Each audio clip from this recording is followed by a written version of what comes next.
오늘도 행복하세요. 오자유세상의 유현상 목사입니다. 오늘은 누가복음 13장 22절로 30절에 있는 말씀을 중심으로 해서 주여 구원을 얻는 자가 적으니까라는 제목으로 잠시 은혜를 나누고자 합니다. 하나님께서는 저와 여러분들 우리 모든 인간들에게 이치를 깨닫고 아는 능력인 이성을 주셨습니다. 그런데 이 이성을 통해서 우리 모든 인간들이 깨닫고 알아야 할 가장 크고 근본적인 것은 우리 모든 인간은 반드시 구원받아야 할 존재라고 하는 사실을 알지 않으면 안 된다고 하는 사실입니다. 인간에게는 반드시 사후세계가 있습니다. 모르는 사람들은 죽으면 그뿐이지 그렇게 말하는데, 죽는 것은 우리가 지금 입고 있는 육신만 흙으로 돌아가는 것이지 우리 인간은 없어지는 존재가 아닙니다. 하나님께서 원래 인간을 만들 때 흙으로 형상을 육신을 빚고 거기에다가 후하고 생기 하나님의 영을 넣어서 인간을 만들었습니다. 그런데 영원한 존재는, 영적 존재들은 다 영원합니다. 하나님께서 영원하신 분입니다. 하나님은 만물을 창조한 근원영으로서 영원하시고, 그리고 또 육신이 없으나 영적 존재로 하나님의 불인령으로 만든 천사들이 영원하고, 천사들은 육신은 없습니다. 그리고 우리 인간이 영원합니다. 그런데 우리 인간은 죄를 지음으로 말미암아 육신은 흙으로 돌아갑니다. 때가 되면. 그런데 영은 어떻게 할 거냐? 영은 결과적으로 육신은 흙으로 돌아가지만 영은 펄펄 끓는 음부라고 하는 곳에 들어가는데, 그 음부에 들어가서도 영뿐인데도 육신 때 느꼈던 감정과 고통을 그대로 느낍니다.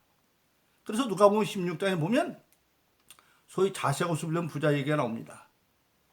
그 당시 유대나라에서 자색옷은 귀족들이 입는 옷입니다. 구체적으로 왕족이나 왕, 헤로당 같은 분봉왕, 그리고 대제사장이나 또는 오늘날 국회의원 같은 유대나라의 국회의원인 72명의 사내들은 회원, 그런 사람들이 자색옷을 입습니다. 그 사람은 자식옷을 입고 귀족입니다. 근데 돈도 엄청 많아서 날마다 잔치를 해도 돈이 바닥이 안 날 정도. 오늘로 말하면 워낙 돈이 많아서 은행에 저금을 했는데 이자만 가지고도 다 쓸 수 없는 그런 엄청난 부자입니다. 그래서 매일매일 360을 잔치를 하고. 근데 잔치를 할 수 있다는 건 뭐냐면 사람이 와줘야 잔치가 되는 거죠. 근데 300술 잔치도 와줄 사람이 있다는 얘기는 그는 인간관계에도 승리한 사람입니다. 그리고 형제도 5이 있고 아버지도 살아 있습니다. 그런데 그가 죽어서 육신은 흙으로 돌아갔지만 그 영이 음부에 들어가서 불 가운데 고민하고 있는 모습으로 나타납니다. 바로 우리 인간은 결국 죽고 나면 육신은 흙으로 돌아가지만 영은 음부에 가서 고통을 받게 되어 있습니다. 과정을 거쳐서. 그럼 왜 그렇게 되어지느냐? 로마서 6장 23절은 죄의 값은 사망이다, 그렇게 말하고 있습니다. 그런데 성경에서 사망은 없어지는 게 아니라 분리되는 것, 나누지는 것을 말합니다. 그럼 왜 그러느냐? 원래 하나님 만든 인간의 조상인 아담이 하나님 말씀을 거역하고 그 아내의 말을 믿고 하나님의 에덴 동산의 낙원에 모든 먹을 풍성한 과실이 있고, 에덴 동산은 정말 없는 게 없는 정금과 호마노아들하고 온갖 보석이 다 있고, 강도 4개, 강이 거기서 시작되어지고, 그 정말 파라다이스 낙원입니다. 근데 하나님께서 에덴 동산의 모든 실과는 먹지만 먹지 말라고 명령했는데, 동산 중에 있는 선악과는 먹지 말아라. 먹는 정령 죽을 것이다. 그리고 아담에게 그 에덴을 지키라고 말했습니다. 지키라는 얘기는 침노할 자가 있다는 얘기죠. 그리고 에덴을 잘 관리하라. 그런데 아담이 에덴을 지키지 않아서 악한 마귀가 뱀을 집어넣어서 그 안에 이브를 유혹하고, 유혹해서 선악과를 따먹게 하고, 그 선악과를 아내가 주니까 아담도 받아 먹어서 궁극적으로 그는 창세기 3장 하나님께서 재판할 때 너는 네 아내의 말을 듣고 내가 먹지 말라는 선악과를 먹었은즉 이제 에덴 동산에서 쫓겨나서 땅은 저주를 엉금과 가시는 땅에서 살아주게 되고 수고하고 먹고 살다가 필경은 네가 흙이니 흙으로 돌아갈 것이다. 흙으로 돌아갑니다. 그래서 성경에서 사망은 만일 정령 주랄 때 만일 아담과 이브가 그 자리에서 죽었으면 우리 인류는 없죠.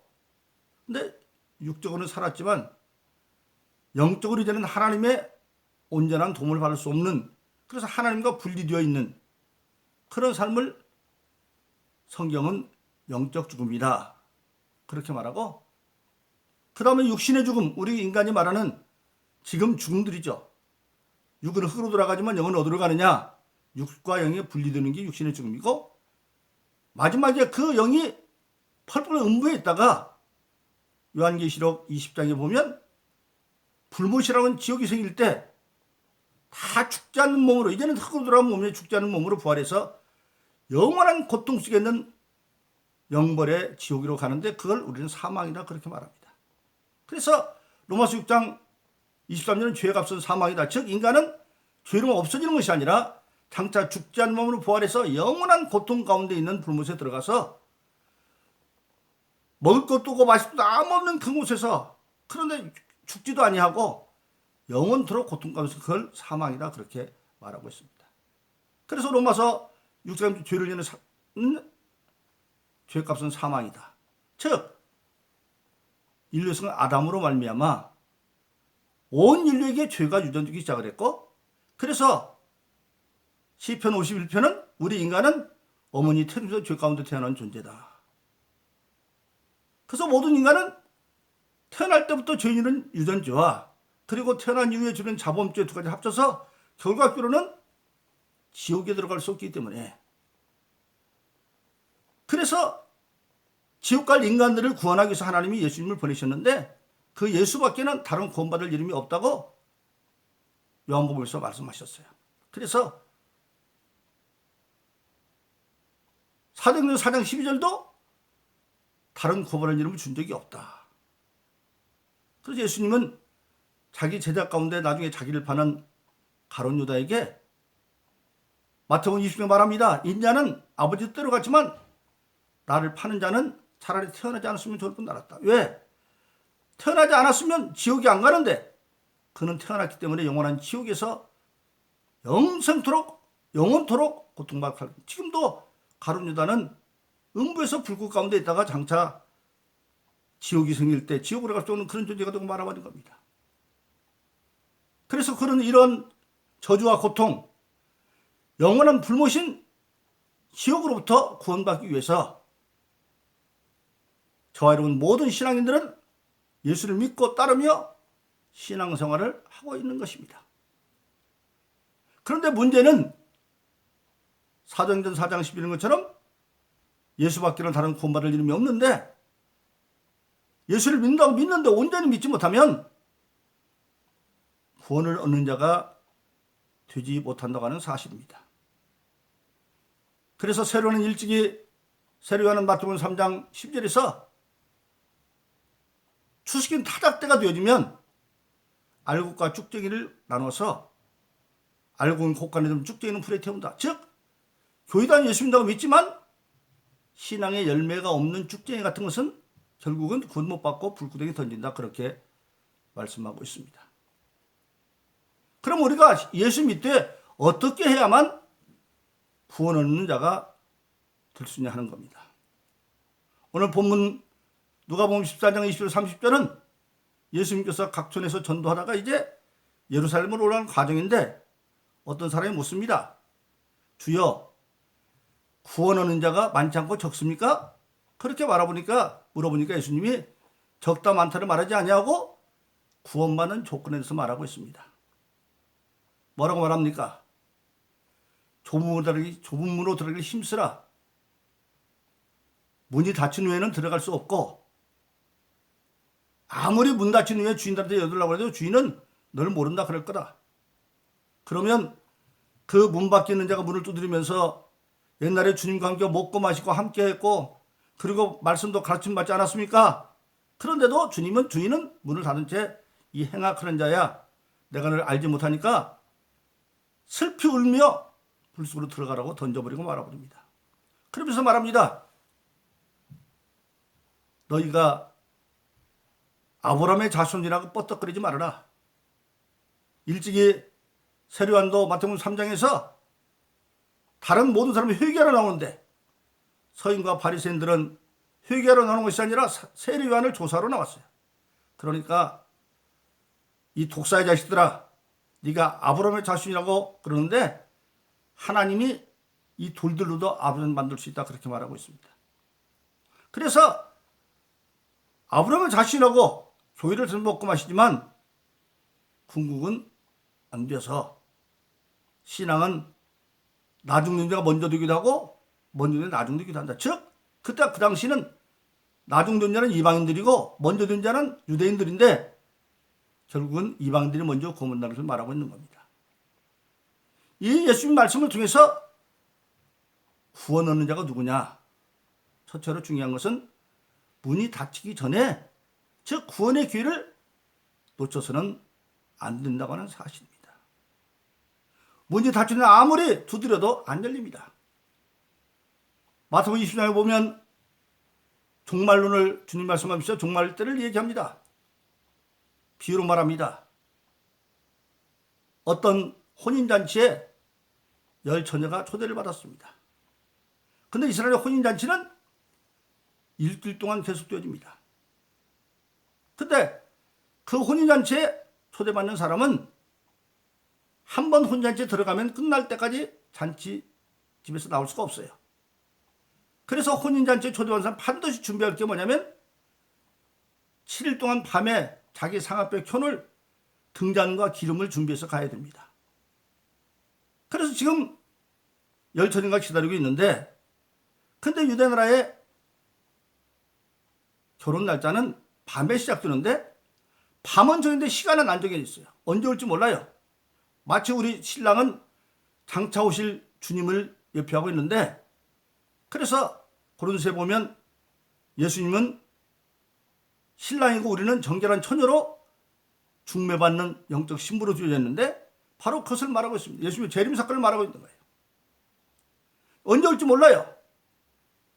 그래서 기다리고 있는데 올 때쯤 되면 반드시 신랑 친구들이 신랑이다 하고 크게 소리면 이제 졸다가도 깨가 있어요. 그래서 10처녀가 다 꾸벅꾸벅 졸고 있는데 드디어 신랑이 온다는 막 함성이 나니까 딱 보니까 5처녀는 등잔에 기름도 준비해서 불을 켜두고 있을 뿐 아니라 7일 동안 자기가 쓸 수 있는 기름통에다 기름을 가득 채우고 있는데, 다른 5처녀는 등잔에는 기름을 넣고 불을 켰는데 7일 동안 쓸 예비한 기름통에 기름이 없어요. 그러니까 불이 꺼져가려고 그러니까 옆에 있는 동무들에게 빌려달라 그러니까 안 된다. 너를 빌려주다가는 나도 모자란다. 왜? 지금은 줄 수 있지만 7일 동안에 그게 모자라면 안 되니까. 만일 그렇게 되어지면 혼인잔치를 망쳤다 그래서 끌려나가서 심하면 돌로 맞아 죽어요. 그러니까 그때서 부랴부랴 등잔에만 기름통 불하고 기름통 문제 시장에 가서 기름통 사가지고 오니까 이미 문은 닫혔습니다. 문을 두드리면서 열어달라고 그러니까 나는 모릅니다. 주인이 그러니까 오늘 본문에서 말합니다. 내가 주님과 먹고 마시고 다 그러지 않았습니까? 나는 전혀 모른다. 안 열어주는 겁니다. 바로 그렇습니다. 구원받을 시기가 항상 있는 게 아니에요. 그래서 고린도 후서 6장 2절은 보라 지금은 은혜 받을 만한 때요 구원의 날이로다. 날인데 날 가운데 때도 나뉘어 있어요. 크게 나누면 아침 때, 점심 때, 저녁 때가 있는 것 같죠. 또 아침 중에도 시간마다 다르죠. 8시간마다. 그래서 3판에서 3으로 나누면 즉 구원은 뭐냐? 구원은 심령의 회개 역사가 올 때 빨리 회개하고 영접해야 되지. 우리 인간은 자기 시간을 사는 것 같지만 사실은 하나님의 시간 속에 있기 때문에 언제 돌아갈지 몰라요. 오늘 살아있던 사람들이 아침에 살았더니 지금 오늘 이 시간에 죽은 사람들도 많을 거예요. 근데 그 가운데 병들어 죽은 사람도 있지만 전혀 예측지 못한 사고로 죽은 사람도 있을 거고. 그래서 회개의 문은 항상 열리는 게 아닙니다. 내 심령 속에 뭔가 찔림이 올 때가 바로 그때가 회개할 때. 그래서 지금은 보라, 지금은 구원받을 때 은혜 받을 만할 때 구원의 날이다. 날로 또 할 수도 때요. 그래서 절대 구원받을 기회를 놓치면 안 되고, 두 번째는 뭡니까? 구원받았으면 계속 그 문 밖에 있는 사람이 말합니다. 우리가 주님과 함께 먹고 마시고 말씀도 가르침을 받았습니다. 그런데 주인인 주님은 이 행악한 자야, 네가 슬피 우는 대로 가라고 쫓겨나 버립니다. 왜 그렇습니까?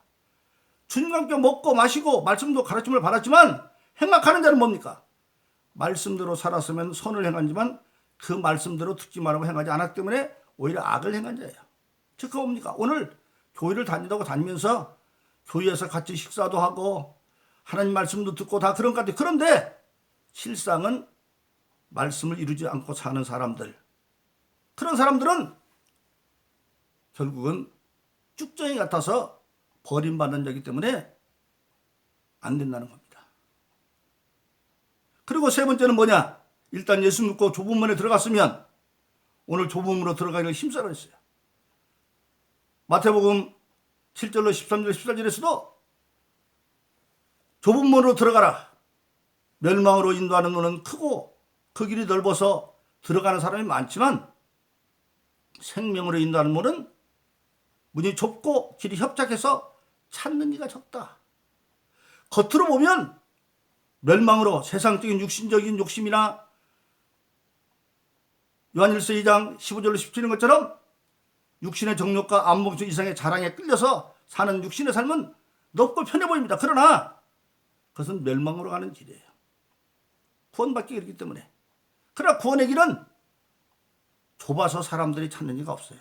근데 오늘 본문의 말씀은 좁은 문으로 들어가기 힘쓰라. 이 힘쓰라는 말은 원해 보니까 어떻게 되어 있느냐? 싸워라. 싸워라. 그리고 전적으로 전심을 기울여라. 그런데 그 시제가 현재 명령어로 되어 있습니다. 일단 예수 믿고 구원받았으면 그 현실은 즉 영적 전쟁이다. 싸워야 되고 전심을 기울여야 되고, 왜냐하면 악한 마귀가 우는 사처럼 두루 삼키를 찾고 있기 때문에 지금 교회 시대에도 마귀도 역사하고 있습니다. 마귀도 나중 지옥에 그가 갇히기 전까지 마귀도 지금 세상에서 역사하고 있습니다. 그래서 예수님께서 공생 중에는 마태복음 10장에서 제자들 전도로 보내면서 내가 너희를 보낸 것이 이리 가운데는 양 같다. 마귀는 일이라면 우리는 양밖에 안 돼. 그래서 예수님은 제자들에게 귀신 쫓는 권능과 병을 치는 권능을 주어서 내보내는 겁니다. 근데 베드로전서 5장 8절은 더 강하게 말합니다. 근신하라 깨어라. 악한 마귀 우는 사자처럼 두루 삼킬 자를 잡고 있다. 우리는 양인데 그는 사자예요. 근신하라. 욕심에 사로잡지 말고 감정에 사로잡지 말아라. 그리고 깨어라. 졸지 말아라. 그래서 악한 마귀는 끊임없이 우리를 지금 어떻게든지 다시 실족해 하고 있는 때에 우리가 정말로 힘쓰는 신앙생활을 해라. 바로 그렇습니다. 오늘 저와 여러분들은 오늘 예수님 예루살렘 가는 중에 누가 물어본 것처럼 주여 구원받는 얻는 자가 적습니까? 적습니다. 성경 말합니다. 부름받은 자는 많지만 택한 자는 적다. 택한 자는 적다. 그러니까 오늘 부름받아서 교회 다니는 사람 가운데 적으니까 반 이상은 안 되는 사람들입니다. 교회를 다녀서 식사도 나누고 다 교제하는 것 같지만 영적으로 성령도 못 받은 사람이 많이 있어요. 그런데 예수님이 일찍이 요한복음 3장 5절에서 물과 성령으로 거듭나 결단코 하나님 들어가지 못한다. 성령만 짜는 성도들, 교인들 많습니다. 성령 짜는 제자들도 많습니다. 심지어는 성령만 짜는 목사님들도 있습니다. 그것이 성경의 기록입니다. 그러므로 저와 여러분들은 구원의 길을 잊지 말고 회개해서 물과 성령으로 성령 받은 사람이 되어지고, 성령 받은 사람이 되어져서 무늬만 신자가 아니라 하나님 말씀은 참된 신자가 되어지고, 그리고 항상 좁은 문으로 힘쓰되 현재 진행으로 영적 싸움을 하면서 악한 마귀와 싸우고 전심을 다함으로 마침내 구원받기 합당한 저와 여러분 되기를 예수 이름으로 축원합니다. 오늘도 행복하세요. 자유사생의 유현상 목사입니다. 감사합니다.